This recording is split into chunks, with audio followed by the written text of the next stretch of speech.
you have the attitude or the motto that, well, we have to be ready to break things, or we have to be ready to move fast. We have to accept that sometimes things will go wrong. As long as you're learning, it's okay. It taught me that actually that is something that people will adhere to versus just say, you know.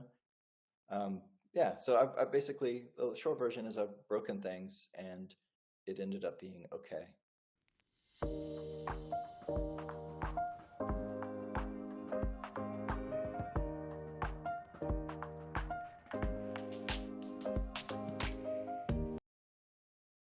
Hello, everyone, and welcome back to Systems with Laura, the space where we talk about building businesses, creative work, and lives that feel intentional, sustainable, and aligned with who we are becoming.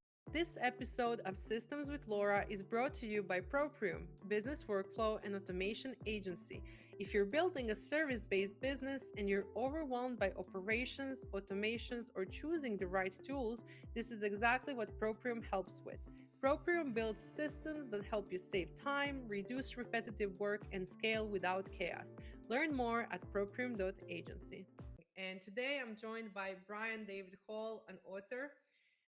Many people know Brian as the author of Your Website Sucks, Here's How to Fix It, and for his work helping businesses improve how they communicate online.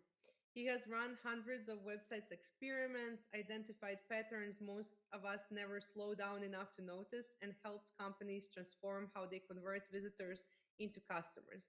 But what I appreciate most about Brian is that he is a systems thinker, not just in business, but in writing, learning, and creative practice. He has written multiple nonfiction books, and he's part of the Useful Books team who developed a thoughtful, grounded approach to how ideas become writing, how writing becomes a book, and how authors can create systems that support their voice instead of constraining it. So, in this conversation, we will talk about websites, but we'll mostly talk about the craft of nonfiction writing, the systems that help authors think clearly, and the role that the community, reading, and self awareness play in doing meaningful work over time. I'm really glad you are my guest today, and we can basically begin. Thank you, Brian. So I mentioned useful books, and this is actually how I met you. I know you for over 2 years now, I think, Hmm.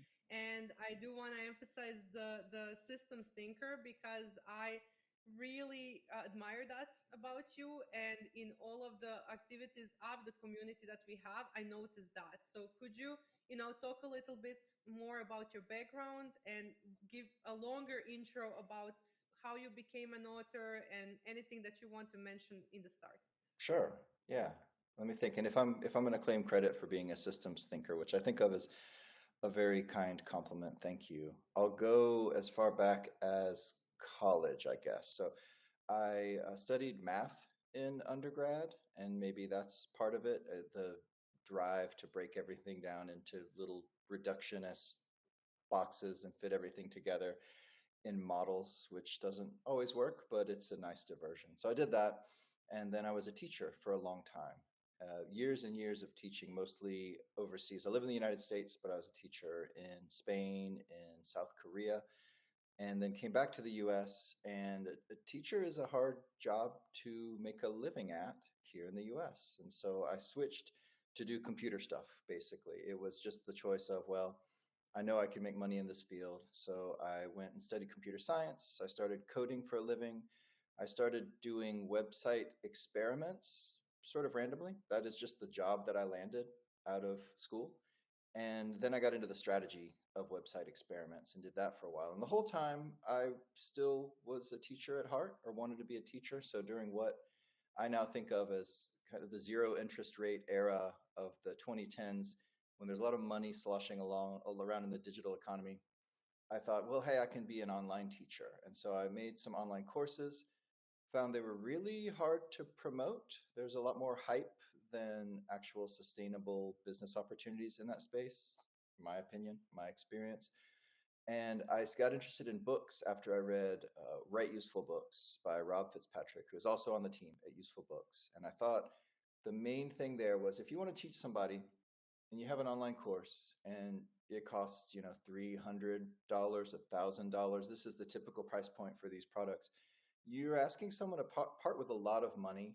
And I personally am not even a fan of online courses. They just don't work for me. Whereas I love books, and a book costs what, $10 or $20? So the investment that you're asking from someone up front is so much lower, which changes the nature of the marketing. It's one thing to market an online course. You really got to hype it up and create this sense of urgency and scarcity in people. It's kind of manipulative. I don't feel good about it. Selling a book is much easier, right? It's like, hey, I wrote this thing. It can help you with this thing. It's $17. Buy it if you want. Like most of the work of on the part of the reader is actually the reading and the implementing. It's not about the cost up front. So that's how I got into books, and that's how I came to write a book about all the website work that I've been doing for the last 10 years. And then I joined the team at Useful Books to help other authors write their books. So I didn't know the part about online courses. I love that you mentioned Mm-hmm. that. I have a similar opinion.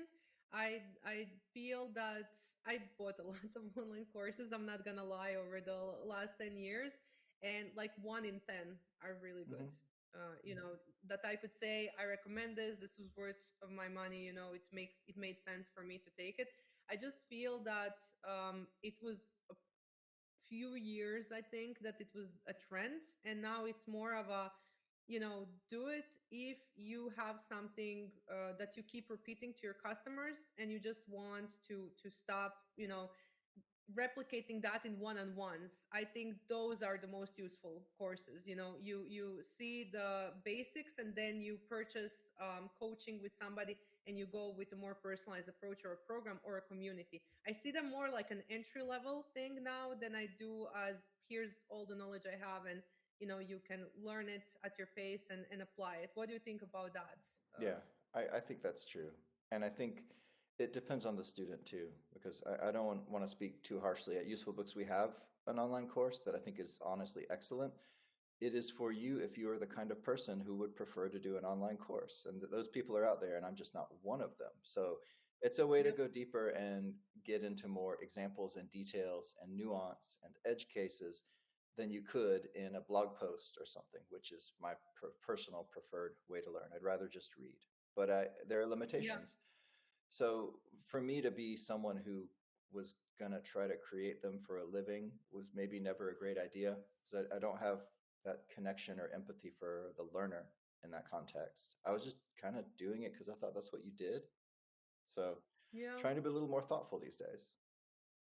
Makes sense. Well, I think that's kind of the journey of a freelancer, because I also started with something that I'm not doing Yeah. today. If somebody told me I would work with software, I would think that they're insane, that that's not that, and I do work with software without knowing how to code, and you learned how to code. I think you mentioned Mm-hmm. that also.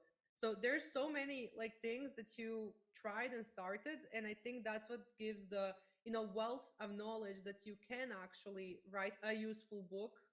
So how do you draw from all those buckets of inspiration, and knowledge that you have, skills? Yeah.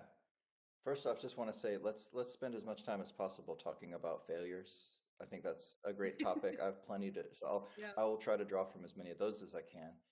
As far as, it's a really good question. Being someone with diverse interests and experience, and maybe you're kind of old and have done a bunch of things. In my case, where do you focus? I think a good way to do that or approach that is to start with a specific person and a specific problem, and then just bring everything you've got to that. And as long as it's relevant to the problem, it will remain useful and in scope and can be really powerful. So this is something we talk about with nonfiction authors, where you can write a book about a topic. You can write a book about websites. Okay, sounds really boring.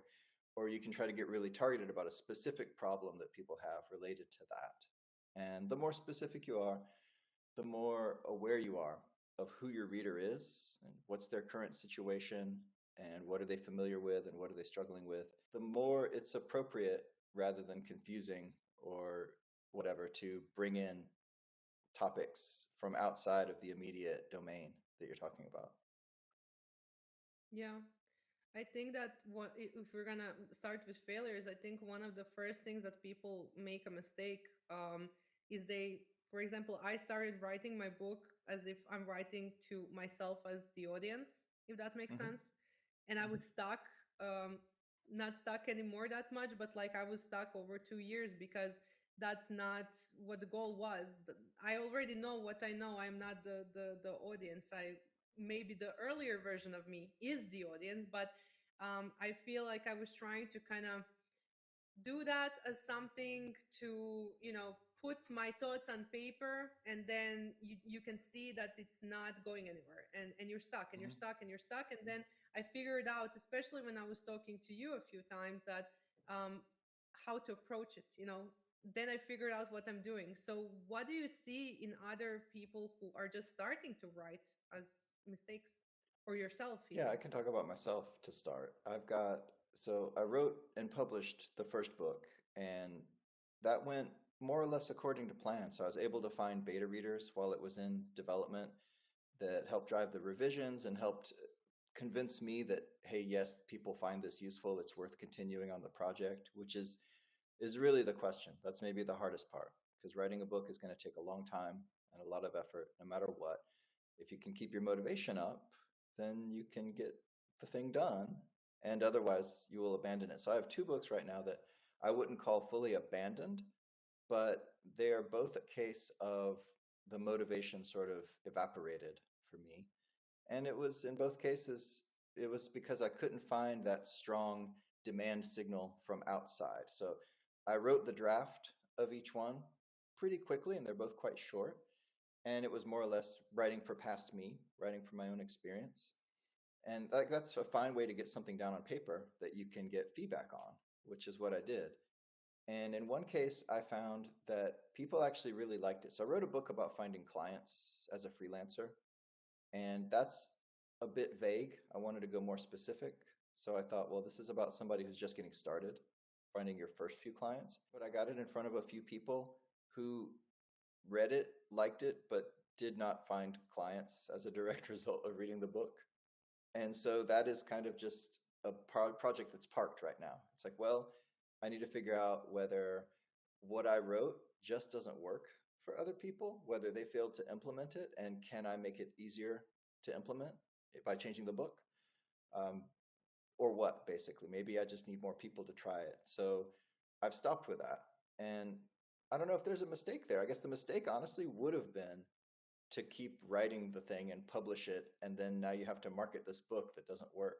So I dodged that bullet. I could have put less effort into the first draft, probably, though. I could have validated sooner or failed to validate sooner, saved a bit of time and energy. But, writing can be cathartic too.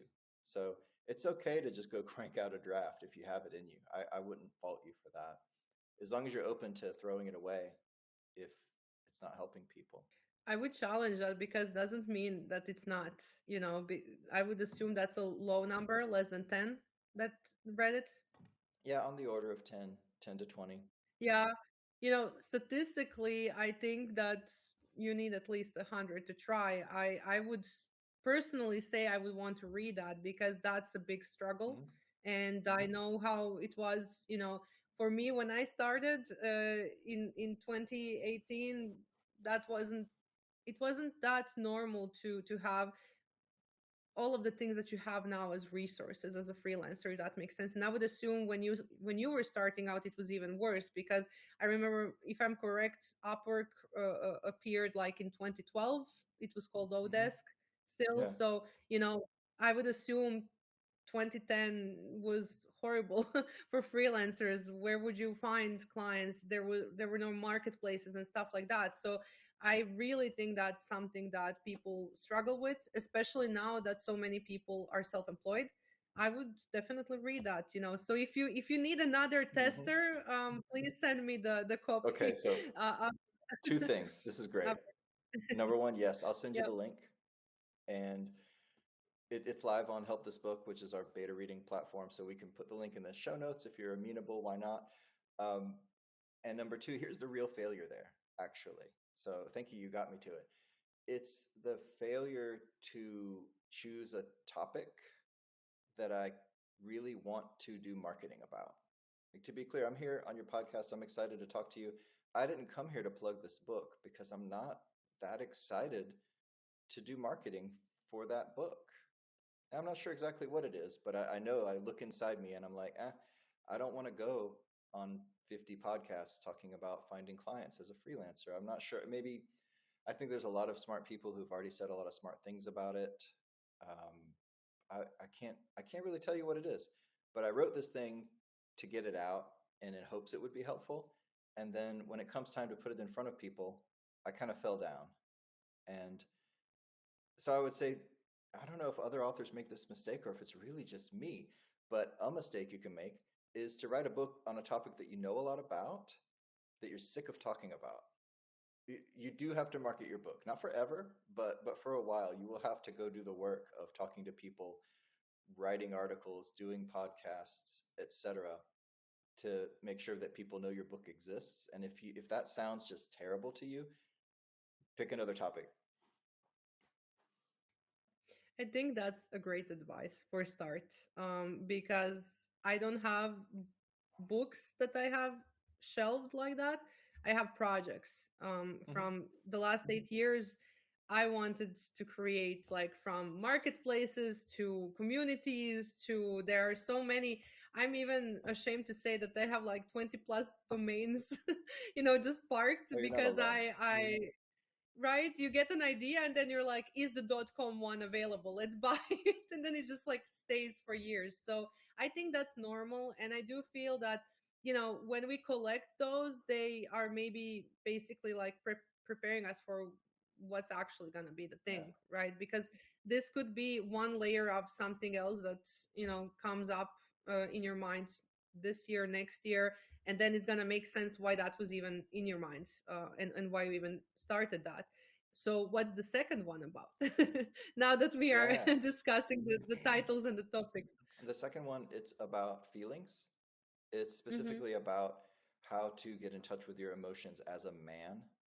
And I wrote this for past me and also in hopes that it would be something that kind of spark conversations with other men, because you probably know this, at least in the United States, men don't really tend to talk about or even be aware of how they feel. I think we all have gaps. Yep. There's certain feelings that are quite welcome and acceptable, and then other ones that we pretend don't exist. So it's a very short book about that. And it's sort of a similar thing where I sent it out to people I knew, to people I had on a mailing list. I got some good feedback. I wasn't able to validate that anybody changed their life as a result of reading the book. And that really is the bar for me, to go through all the revision and all the steps of self publishing and then all the marketing to get it into people's hands. I really want to know that the book works. And it's not that I think it can't, it's just that I've exhausted my own personal network of potential readers and got back, that kind of feedback that's like, this was good, this is well written, this is insightful, but not, this has changed my relationship with my partner or something like that, which is, I want to go there, or else, read someone else's book that might do that for you. Well, that's the goal of useful books, Yeah. not just the community, but just, writing a useful book.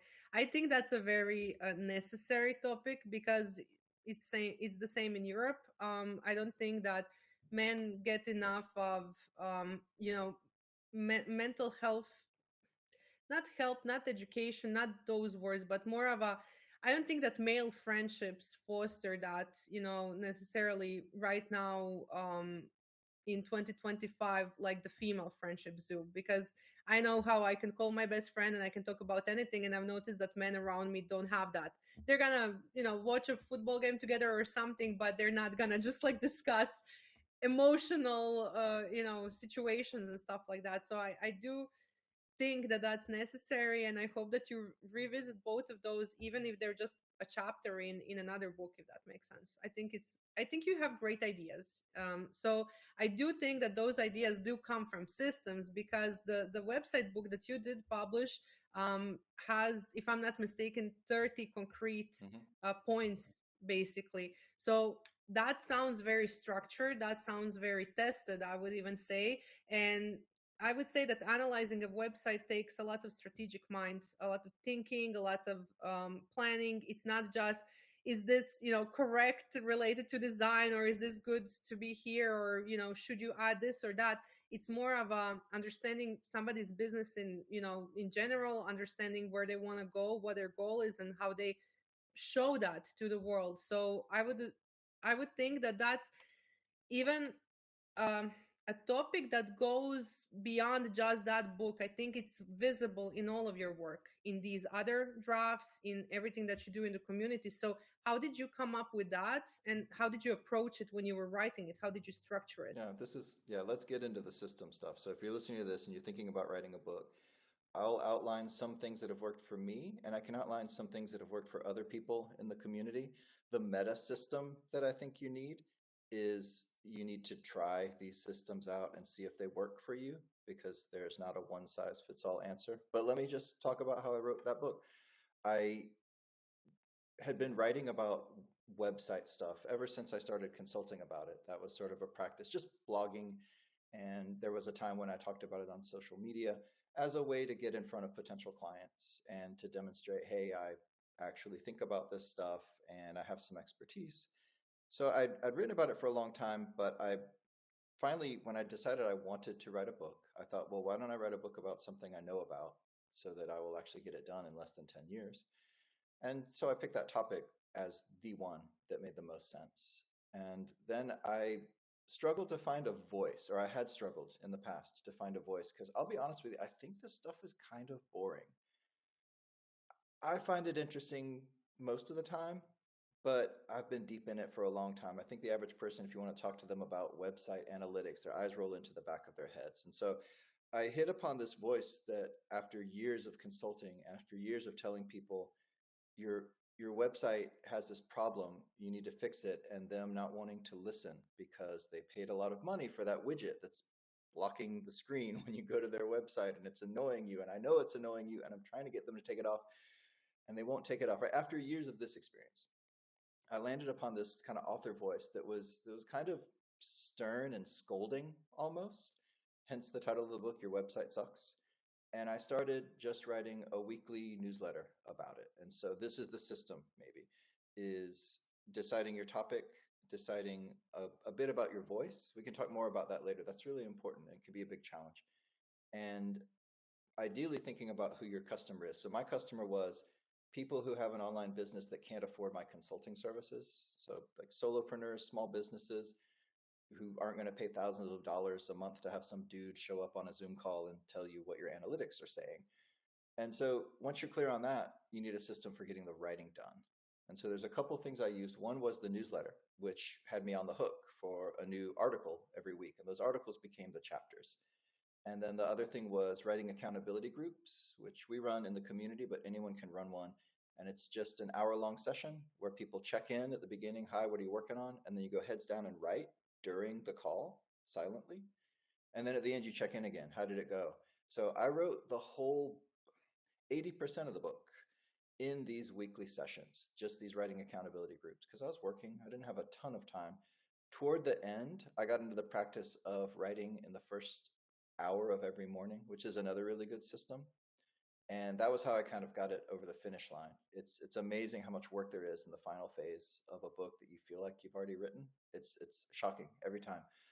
But these are the systems. So the accountability of having people on a newsletter list that I had told I will be emailing every week. And in truth, they mostly don't care. But to me, it felt important that I kept that up. And so I did, having the weekly writing accountability groups where I knew I would be focused on this task, if no other time.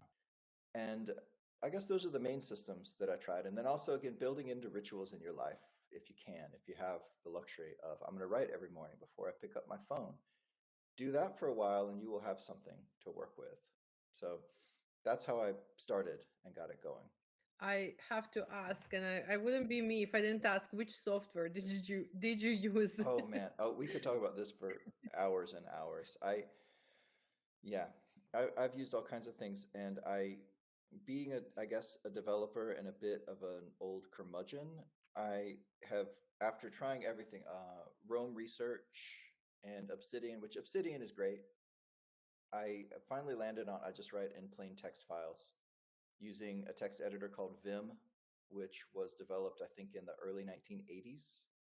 It's a thing that runs in the terminal, and I love it. It's very powerful.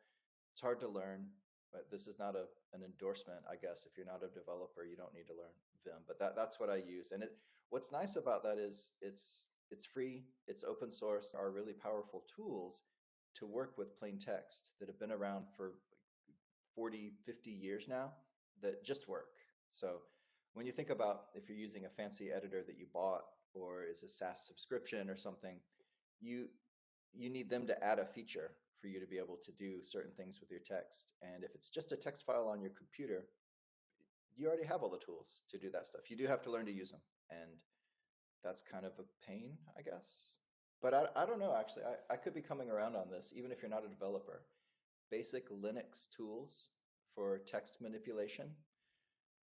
If you're going to be working with text for the rest of your life, if you're in your 20s, 30s, it could be worth a stab. Get out of your comfort zone and try to learn things like grep and word count on the command line. They're so powerful. And there's nothing better than having plain text files that contain your stuff versus having it living on someone else's server in the cloud. I'm getting kind of old man here, but that is, after trying everything, this is where I've landed. Well, after the AVS outage last 2 weeks, I don't want to lose access to my book, so it makes sense. While I do believe in the cloud and I work with no code software and all of that, it makes you a little bit scared how fragile actually everything is. So I think that's a very reasonable suggestion. Did you try any of the tools like Ulysses or anything like that? I did try Scrivener, and it strikes me as a really powerful tool that's just not for me, I guess. I don't really like to use the mouse and click and drag things around. I see how that's a really good way to reorganize your thoughts and collect things that could be chapters. If I'm going to do that, I prefer to just use sheets of paper, and that's just a personal preference. But I tried it, and it's clearly beautiful software that doesn't work for me. I can recommend Ulysses if you want to test it out, because to me the most important thing is that I can open it on my Mac Apple ecosystem. So I can open it on my phone, I can open it on my iPad, I can take my Mac, so everything is there. But I don't know, I need to test it out, because I feel that sometimes it's productive procrastination to look for software where you're going to write. And then I started, on Google Docs. Then I was like, no, I need Microsoft Word, because that's better. It has more buttons. I need that. And then I was like, maybe I should look for this professional author software so I can become a professional author. Then I found like Scrivener, Ulysses, and all of those. And I do feel like I spent a lot of time just testing them, just to make myself believe this. You did some writing, Laura.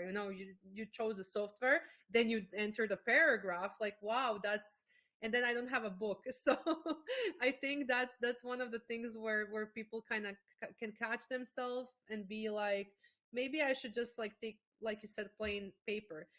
At this point, I remember the old typewriters that I had when I was like a kid, from the 1980s, those that you had to like really, hit them. Why not that? Honestly, because at the end of the day, you can just like scan it, and there are softwares that will just like turn it into a Word file. So I feel not that I'm not that experienced with writing yet, but I do feel that the less is on the screen and the less is around you. Like you said, plain text is the key. I think that's also a system, because if if something like you hear a ding of a notification and this pops up, that pops up, somebody calls you, you're just out of it. And I don't feel like you can come back to it anytime soon during the day. If today's episode makes you realize your tools are not supporting your business, Proprium builds systems in tools like Airtable, SmartSuite, ClickUp, HubSpot, Make, Zapier, and many more. Proprium's team maps your processes, builds your workflows, automates your tasks, and trains your team. If you want systems done properly, visit proprium.agency. So do you like wait for that like blast of energy and motivation, or do you just like, no, it's the first hour of the day, I'm gonna do it, Mm. and what however it looks like, how does that look like for you? I've done both at different phases. Maybe the most important thing to manage is just your own motivation. If you can keep yourself in a place where everything else disappears when you're highly motivated to work on the project, you just can't guarantee that you always will be. But I will say, this is something that beta reading helps with a lot, at least for me. I think for a lot of people, you write a little bit. You don't have to write the whole thing. You put it in front of people and you get their feedback. And that feedback tends to generate motivation to keep going. You know some of it's working, so you want to keep continuing on the project and move it forward. You have clarity about which parts are not working for people, and so you're motivated to go cut them and revise them. And without that feedback, without that interaction with other humans, the project just grows and lags and feels heavy, and it's almost impossible to stay motivated. So step 0, be extremely motivated, I guess, and now distractions are less of a problem.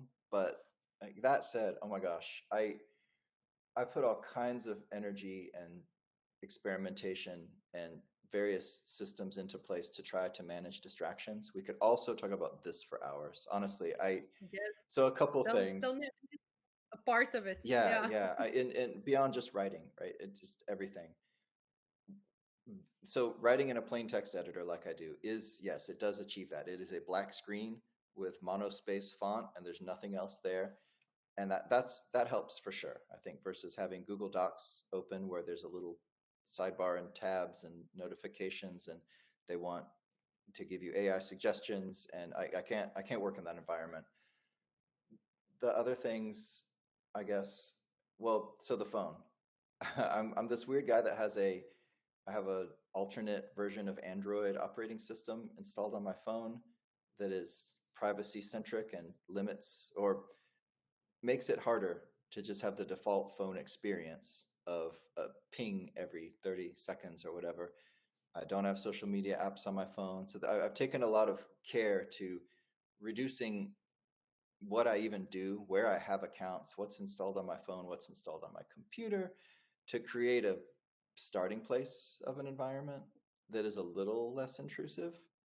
And it's still a struggle, right? I check, I think, 5 different email inboxes on a daily basis, plus messages on 4 different platforms. So I don't know. I don't know what to tell anybody. I think the work is never ending in this realm. And the most powerful move you can make is just to quit when that's an option, right? Like if you can just quit Instagram, you don't have to worry about your DM settings and your notification configuration. If you can just quit, you're done. Not saying you have to, not saying everyone can, but you kind of start from there. I've quit a lot of things for that reason, just to make a little space to try to think in and connect with people in. That's a great advice. I have an ability to ignore it, or I just put my phone on do not disturb, Mm-hmm. and I have windows when I check Yeah, Instagram, that's very good. which is not good advice for business owners, because you shouldn't respond to an Instagram DM on your business account 5 days later. That's not what I advise, but that tends to happen because it feels like overwhelming. You're working, then somebody calls you, then there are notifications, then you're trying to write, you're trying to think, and then at some point I just started using do not disturb. I just I think you'll be fine if I don't respond, in five Yeah. minutes. That's my new thing, and I think you have to go through like burnout to get there. I don't think that it's easy because Mm-hmm. if I'm not mistaken, like there's a dopamine hit when you get a lot of notifications, so people just like feel needed. I just feel that after it takes years of experience. So like you're building something, whether it's a business or a book, and then something happens, life happens, this happens, that happens, and then you start with that approach, right? Yeah. So I would assume that you mentioned that a lot of failures had to happen for you to get to that mindset. So what are the top three, that you would say, like, this really affected me and it made me a better person or a better author or a better systems thinker? What would be on the top three? Okay. The first one came right to mind. I don't know what I'll do about the other two. We'll let them sort it themselves out when we get there. But the first one for sure was the first time I decided to quote unquote do consulting many years ago. I decided to leave a job that I had because reasons. And I thought, okay, yeah, I'll just do consulting. I know how to do this stuff. And I realized I had no idea where I was going to find clients.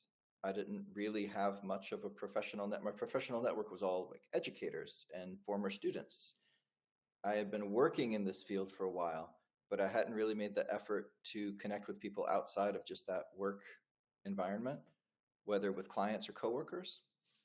And so I kind of had nothing, and I had to find a job to pay bills. And so that was like a complete failure to launch as a consultant, basically. There's work on Upwork, but that was never anywhere near enough to pay bills. It was more like, you meet some people, you hone your chops, I guess. So that was a big failure. And when I got another job, from that point forward, I took it really seriously. I'm going to be the guy that checks in. I'm going to be the guy that keeps in touch with people, whatever that looks like. When I find myself in this position again, where I'm looking for work or clients or even just advice, I'm going to have people's email addresses.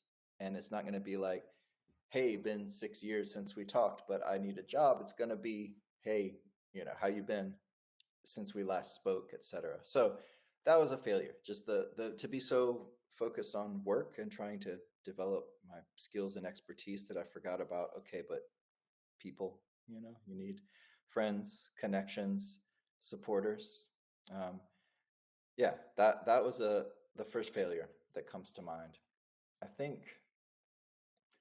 I've talked about my failure to market, and I think that one belongs as well, even though I'm okay with it.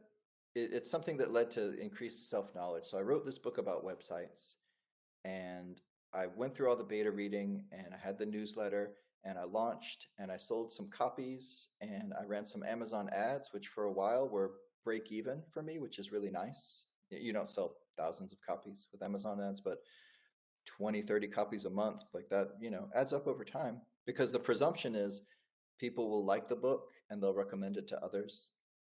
So at some point, it just will market itself. This is the dream.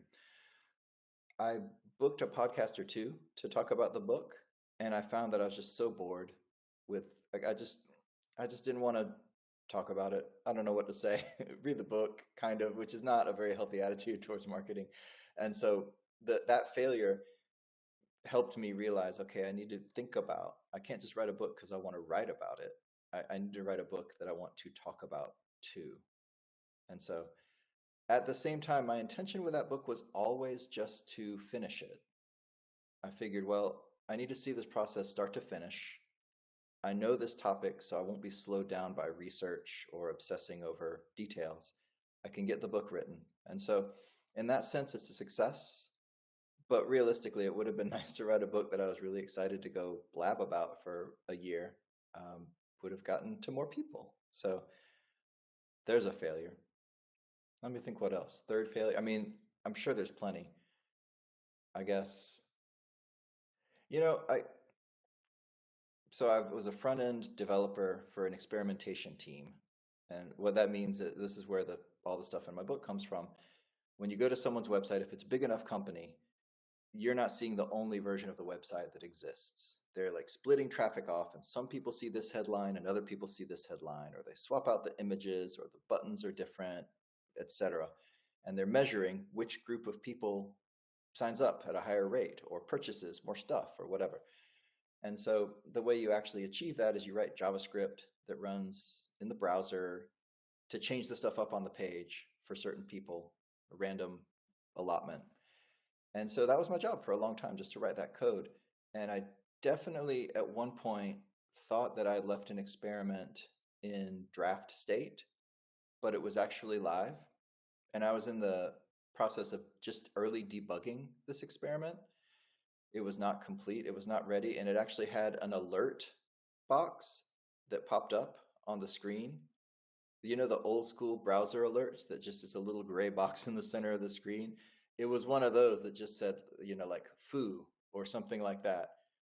Experiment loaded, something completely useless and not helpful to the website visitor. Definitely made that happen once in my career. Like, you will break a website if you work on a website. So I think that's the most memorable failure. But it's sort of taught me, I guess, to be a little less fearful, because it happened. It was so embarrassing. It's legitimately terrible to do that. And yet, the world moved on. I moved on. I didn't even lose the client. Do you know what I mean? So it's kind of this, you have the attitude or the motto that, well, you know, we have to be ready to break things, or we have to be ready to move fast. We have to accept that sometimes things will go wrong. As long as you're learning, it's okay. It taught me that actually that is something that people will adhere to versus just say, you know. Yeah, so I basically, the short version is I've broken things, and it ended up being okay, though quite embarrassing. So it sounds like your third book is gonna be about failures. Fourth, Fifth, I got another one. Yeah. fifth.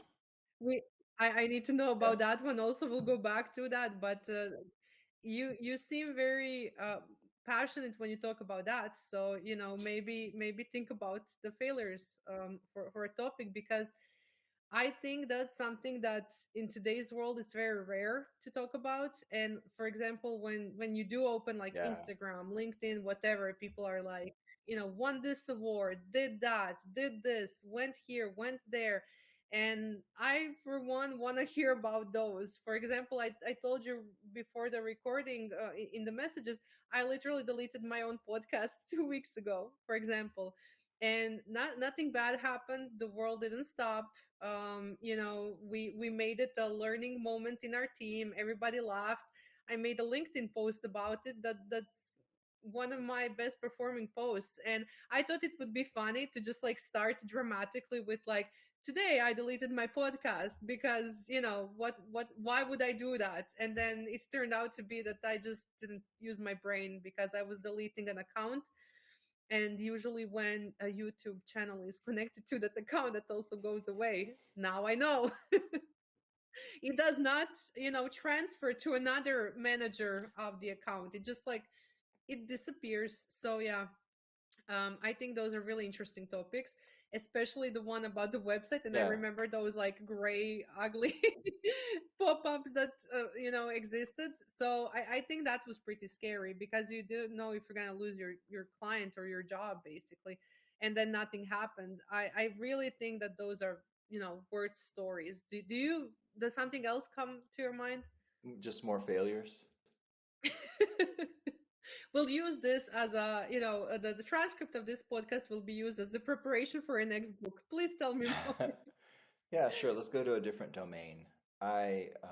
Something I'm still working on, and this again was part of the impetus to write a book about feelings.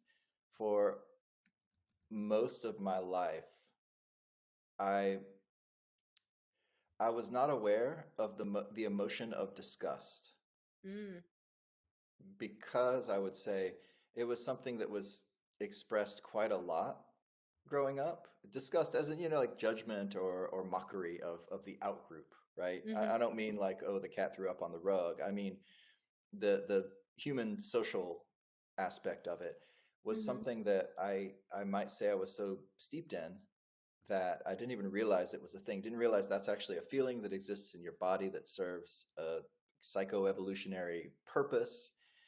And so I basically failed to realize that I am a pretty judgy person, and I've hurt people by being like that and mm-hmm, just being oblivious about it, right? And I mean, it has its benefits, like any emotion, right? It has a purpose. It helps me perceive and critique website experiences, for example. Like I get super tapped into like, oh, this is going to be so annoying. Your visitors are going to hate this. You got to redo this. That's helpful. But in an interpersonal sense, it's not who I want to be. And it was just a lack of awareness that it was even going on for Yeah. years. Really embarrassing. So there's a failure, right? The failure of kind of self awareness and failure to be kind and accepting in the way that I like to believe I am. Yeah. I can resonate with that because for me it's more of a cultural thing. Hmm. You know, the stereotypes about Eastern Europeans and how we don't feel feelings.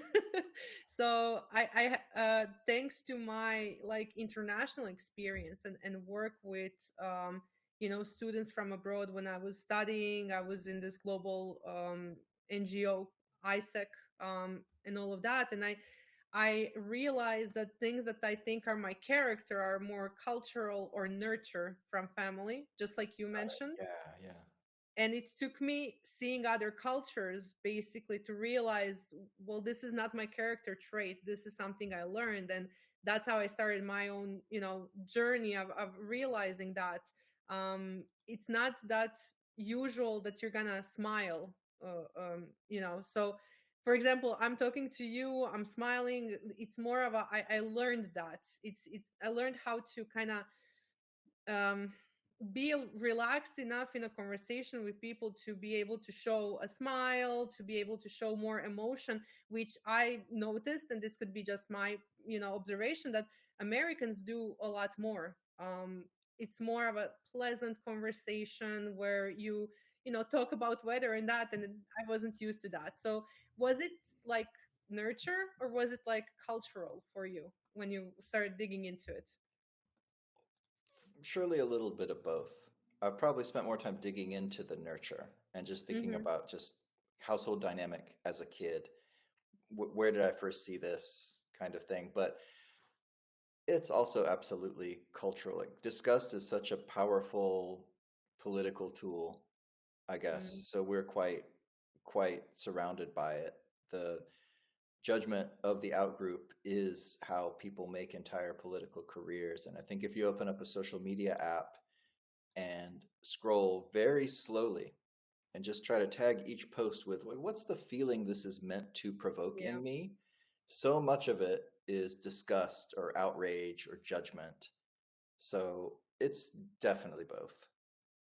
I think it's also historical because when you read, for example, like when you look at news, any newspaper from like any year, pick any time in history, it's always bad news, things that will, you know, make you feel disgusted, things that will evoke some negative feelings. I feel like that's the main way how you get somebody's attention nowadays. Yeah. um, and the problem is that the algorithm picked up on it, how it was built, and now that's the main thing how people, you know, get clicks. Because my post about I deleted my podcast today probably sparked curiosity because, you know, people want to see failure, but not not always in a way that they're going to learn about it, but more in, you know, what happened, what kind of drama happened for you to have done that. Basically, I think that's why that worked, and that's why clickbaits work. And I think that especially when you're naming a book, for example, there are some books that I've seen perform really well on Amazon with certain like clickbaity titles. So Hmm. how do you tie that into nonfiction writing, that whole strategy of evoking feeling? Yeah, it's key, right? I mentioned earlier you want to start with a clear you can start with a topic, but you want to narrow it down quite a bit before you start writing. You want to get clear on who's your reader and what is their situation, what is their experience, and the emotional part of that is absolutely a crucial component. Yeah. So if you know that your book is going to promise to help someone achieve a goal, then you want to start from the place of they haven't achieved it. How does that feel? Are they intimidated? Are they frustrated? Are they overwhelmed? And the title, the subtitle should ideally nod at that while pointing to the goal that you're promising, but also just where you pick up in chapter one, the first sentence of the book. You want to acknowledge that this is how you get people to keep reading. It's Again, books aren't expensive, but the time to read a book is expensive, and the effort to do the stuff the book tells you is expensive. It takes energy from a person. So you really got to hook them in immediately by proving, hey, I know where you're at. I know what you're going through.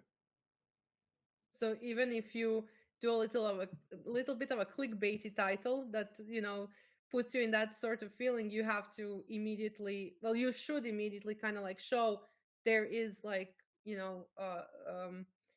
people who actually did this and it worked, right? So that's the goal of the whole book. So now I'm wondering, and this is one question I had like 30 minutes ago, but I like how we went into this discussion because I learned a lot. But I'm also wondering, like, how did you know what should be in the book? So for example, the Yeah. the one that you published, like what belongs in the book and what doesn't. And I would also add, even if the beta readers told you like this part I don't like, but you feel strongly about, I'll listen to 90% of the feedback, but this part really makes sense to stay. How do you make that decision? Yeah. Such a good question. And the short answer is I did learn most all of this through beta reading, but how is pretty important, I think. So as I mentioned, I sent out the chapters to a mailing list, a few hundred people, which is not huge, but also that's quite a lot of people kind enough to read my stuff. So thanks everyone. And got feedback in the moment from people. If something was unclear or something didn't seem to apply, etc. If people had questions, I was able to know, okay, this needs more development. This needs clarification, expansion, simplification. Something is wrong with this. I will always trust someone if they say I don't understand. That's my problem to solve if the reader is confused. If the reader has opinions, you are welcome to discard them as the author, and you will have to at some point to some degree. So it's almost like the metadata of beta reading is, well, at least as valuable as the actual feedback and comments and responses. If you see people read up to chapter 4 and then almost no one continued, then whatever people said about chapter 4 and chapter 5, there's something there that needs work. So I put chapters together in a book form, and there were really no order to them at all. I just sort of slapped them together. And that was one of the main things I got from the first round of beta reading. Was a couple of people were like, hey, this stuff is good, but I don't really know what's important. I don't know, am I supposed to read the whole book? And in hindsight, quite obvious that a book needs structure, but I didn't have one.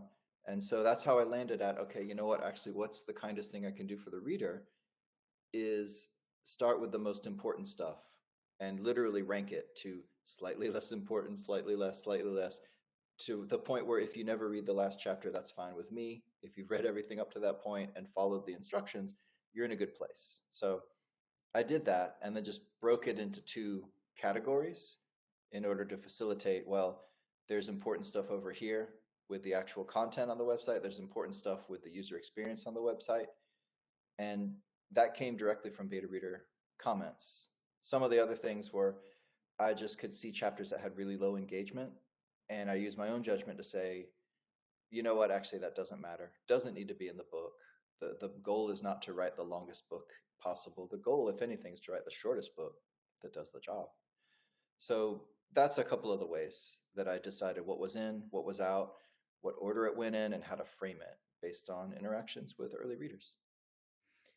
What about when you read other authors' books?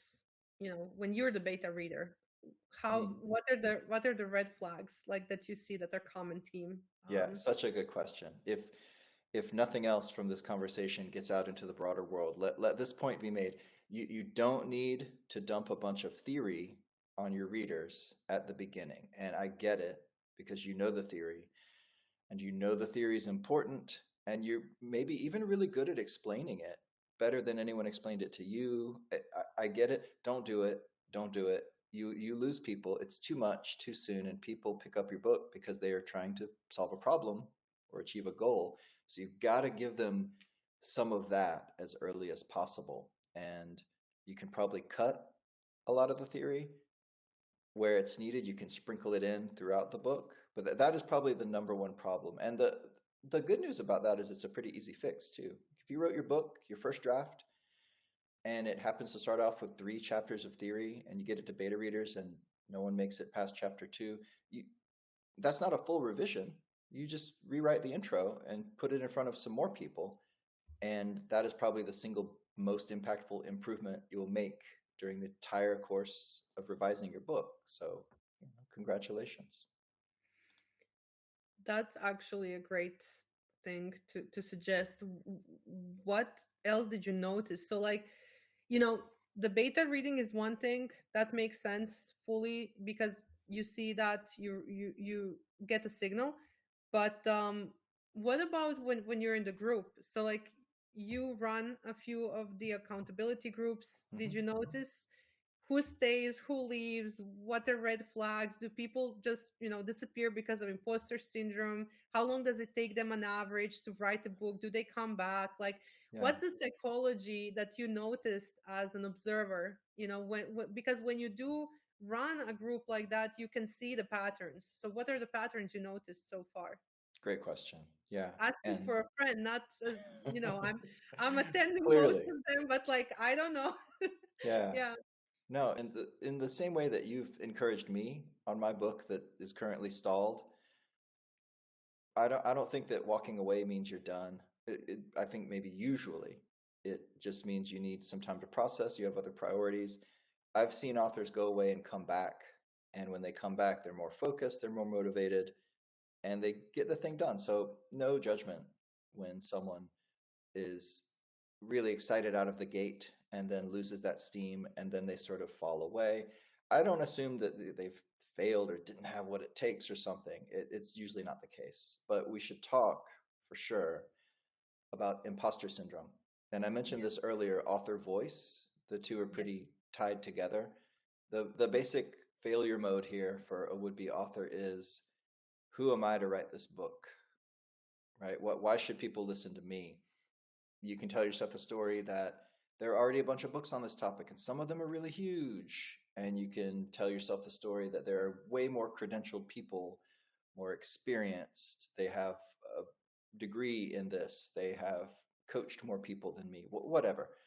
And I really want to shut that down. And I think the fix for that is just to commit to be real with yourself, to be honest with yourself about your level of expertise, and also to be real to the reader. And that just kind of dispels it. Or, well, if you try this and it doesn't work, please reach out to me. I'm Brian, Brian, at usefulbooks.com. I want to hear, because I really think this works. You decide, okay, I am not the world's most credentialed expert on this topic. What I am is somebody who is a little bit ahead of my potential readers. I've spent the last couple of years diving into this space, and I'm going to share, here's what I learned, here's what I wish I had figured out sooner, here's how I finally wrapped my mind around some of these concepts, here's what I see working for others. That's a really useful book. People love to read that kind of book. If anything, people would probably rather learn from the less credentialed person who's in the field than the person who's got a bunch of degrees and has taught the topic for 40 years, who is going to be the person that dumps all that theory on you. So if you're feeling imposter syndrome, it's natural, it's quite normal. It means you care, right? It means you care about the reader and your own time, for that matter. But just by being explicit with the reader about, here's where I'm coming from, here's where I'm drawing my experience from, here's who I'm not, if anything, you can win their trust and also hopefully get rid of your fear and doubt. I think that's a great advice because the perception that, for me personally, when you would say like the word author, entrepreneur, freelancer, any of those words 10 years ago, I would even say, was, you know, entrepreneur has to have this MBA, they have to, they're a Mm-hmm. consultant, they have to this or that, and like 15 books and then like blah blah blah. And that's not actually true. And what I learned is that the theory actually makes you less successful because you're in your own ways. You don't experiment, you're not risking enough. And in a way, you kind of stick with what's proven. You're not actually building something there. So while experts on different topics. I'm not saying they're not experts or anything like that. I'm just saying that the expertise needs to meet the application of it. So if an expert with PhDs is an academic at the university, teaching somebody this useful theory and skills, that to me makes sense. But when you want to apply it in the real world, if I read something from that person and I'm not near that skill set and I want to apply something that he taught me, let's say in his book, I won't be able to do so. I need somebody who's a little bit better than me, but understands my level. Does that make sense? Yeah. Empathy over expertise, Yeah. I think, in Yeah. most cases. And I think that now when you can self-publish a book, that there's no obstacle for you not to do it, because if nobody buys, nobody buys, then you write another one, or you don't, or you pivot to something else. But like, you did that from beginning to the end, you persevered, it's done, it's one of your things you can be proud of, if that makes sense, Oh, yeah. basically. And it also showcases your expertise. You don't have to be a best-selling author for it to do what it should do for your reputation. So I think that we're not in the era of writing classics and all of that anymore. I think we're in the era of, hey, I know this can like save you 5 years of your life, please read, I hope it helps you, type of thing. What do you think about that? Yeah, absolutely. No, I would encourage anyone to take it on. And again, you don't have to go write the whole book. Write just enough to be useful to the person you have in mind Yep. and get it in front of them and see how it goes. And that's a good checkpoint where either you find that really motivating and you're fired up and you want to keep going, so keep going and write a book. Or if that goes horribly wrong for you for whatever reason. For example, if you can't find anyone who wants to read it, that hurts, but that lets you know that, okay, this is not a topic with a lot of demand, or the way I'm framing it doesn't really Yeah. convey the appeal and the value. And so better to have found that out after writing a few thousand words than the whole book. So yeah, I don't know. I love books. I want people to write books. It's why I do what I do. So yes, absolutely. Give it a shot. I agree. And I just want to say, as the member of the community, I think that accountability groups are crucial. That kind of is helping me with my imposter syndrome. So, for example, people who don't know how this works, like you explained, sit on a Zoom with other authors, and basically you say what you're gonna do in the next 30 minutes, and then you do it, and then you say what you did and what you plan for next week. And when I first said it out loud first few times, it was so scary. You call my name or anybody else in the group, and I just go like, oh my god, this person has like 3 books, and now I'm gonna say I wrote, I don't know, 500 words. Will I embarrass myself? What will happen? And then the people in the group are so kind, and always, um you know there is always a moment when somebody's like, hey, I heard you struggle with this, here's few things that helped me, or here's a link, or here's this source or that source. And you just start feeling the imposter syndrome kind of like disappear, because people treat you with respect whether you have 0 books or 50 books. You're really welcome, and that's what I like the most about it. And honestly, I wrote the most when I was on the accountability group, so I need to be more rejoin and all of that. But if you are struggling, I think that's the thing basically, Yeah. because then you're not alone in the process. And I think that's what kills the motivation the most, because if you're alone in it and nobody here's what you're doing, and then they give you this like really nice glimpse of hope with their compliment or their comment, or you hear somebody else struggling with the same thing and you can just like message them later and have a virtual coffee over it. I think that helps a lot, and I Yeah. think that really pushes people, and that's why the group is successful in my opinion. So could you like give a short like summary of useful books and why people should join, and we can just like put the link and stuff like that in the podcast? Yeah, let's do that for sure. I agree totally. We're here talking about systems, and I'm a developer. I love technical software, algorithmic systems. I do, but I think the most powerful systems are embedded more at the social and emotional levels as human beings. I think that's what works on us better than an app or a tool. But that said, let's talk about Both. So yeah, Useful Books. The company was founded by, among others, Rob Fitzpatrick, who's the author of Write Useful Books. He also wrote The Mom Test, if you're familiar with. Uh, Both books I would recommend if you're in the phase of your life when you need it. And it's a company that exists to support authors, nonfiction authors, specifically useful nonfiction authors. And the distinction there is some nonfiction books are just meant for entertainment or education, and that's fine, nothing against that. But we're talking about books that actually help people make a change or do something new or solve a problem. And so we support in a number of ways. There's a bunch of free stuff. I'll have to be thoughtful about what free stuff we should put in the show notes, but there's a bunch of articles on the website, usefulbooks.com, focused on things like understanding beta reading. We keep talking about beta reading. It's a thing people probably don't know about unless they've done it. So there is an exhaustive summary of here's what it is, why you need to do it, why it's not as hard as it sounds. We got that. That's for free. Some deep dives on how to make money as an author. So there's a lot of that. If you want to read some stuff, then there's stuff you can go read. And there's also some video stuff to help you think about, I mentioned narrowing down your reader profile, but like, how do you do that? So we have kind of a guide that will really step you through doing that. Very, very much worth it to go through that exercise. And then on the paid side, we have a software tool. It's called Help This Book, and it's a beta reading platform. So you upload your manuscript. We talked about writing tools, so you can do a Google Doc or a Microsoft Word document or a Markdown document, and it gives you a URL that you can share with people to collect feedback, and it sort of funnels the feedback into particular categories. So you don't just get people pointing out typos, which is not helpful in the early phase. Thanks for trying, but that's not what I need. It really channels the feedback into telling you what's working about the book and what isn't, so that you can target your revision so you don't spend 10 years writing a book.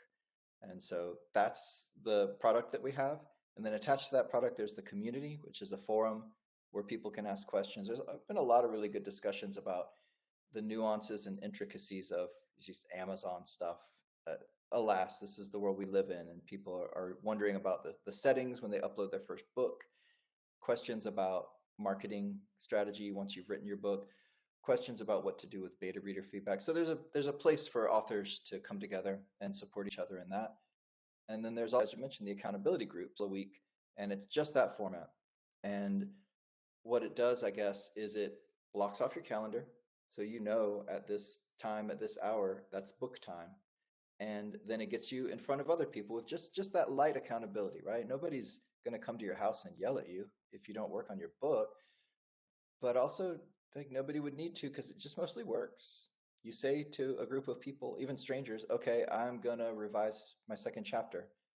And then a timer goes on the screen. You're not going to scroll social media during that time. You're going to go open up the chapter. So it's good forcing function and good way to block off time to make sure you work on your book. So that's all the stuff that is Useful Books. But I'd recommend anybody to just start with the articles.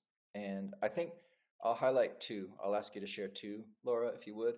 One is about that scoping, the process of, okay, I have a topic, but what is the actual reader and problem? I think that's really valuable before you start writing. And then the other one is just how to write kind of the minimum amount that gets you ready for beta reading. Again, if you want to go to the mountaintop and write 50,000 words, that's great. That's great. But you don't have to get started. So we have a quick little guide for how to decide what to write first so that you can start collecting feedback. Those are both free. So I'll plug those and encourage anybody who's interested to check them out. I love how you described all of that. I would just suggest, maybe Rob would consider an upsell in the membership where really somebody comes to yell at your house. So for this one, it's membership plus, and then the special benefit is somebody will scream at you once a month if you don't show up or something like that. Maybe that works. You don't know. That could be another service. I think that's a great idea. Unironically, love that idea. Yeah. Yeah, it's a premium, so you have to pay for that person to arrive. There's gas money involved, so it's not just, it's not that cheap. So I would consider that later on. Definitely. I really want to thank you so much for this conversation, because I think it was fun. I think we discussed a lot of topics, and I really appreciate how you shared the failures. I think that's something that people need to do more often, because that's how we learn, and that I think that's what makes us experts, basically. Because if you failed, learned from it, pivoted, added more, and then reinvented yourself, I really think that's the crucial aspect of somebody being a person who shows expertise and knows how to help other people. So thank you so much, and I think that you've shown a really thoughtful way about how you think about creativity, systems, writing, and I think the listeners will benefit a lot from that. So thank you so much. Yeah, thanks for having me. For those listening, you'll find links to Brian's books, writing resources, useful books, community, and everything that we talked about in the show notes. And if this conversation invited you to slow down, to think differently about how you create, or to approach your work with more care, I would love for you to share it with someone who would appreciate it too. Thank you for being here. I'll see you in the next episode. If you enjoy conversations like this, you'll love the Proprium Digital Network. It's a community where digital service founders get tools, templates, weekly insights, and behind the scenes guidance on building systems the right way. If you want to stop building systems alone and start building with support, join us at proprium.agency.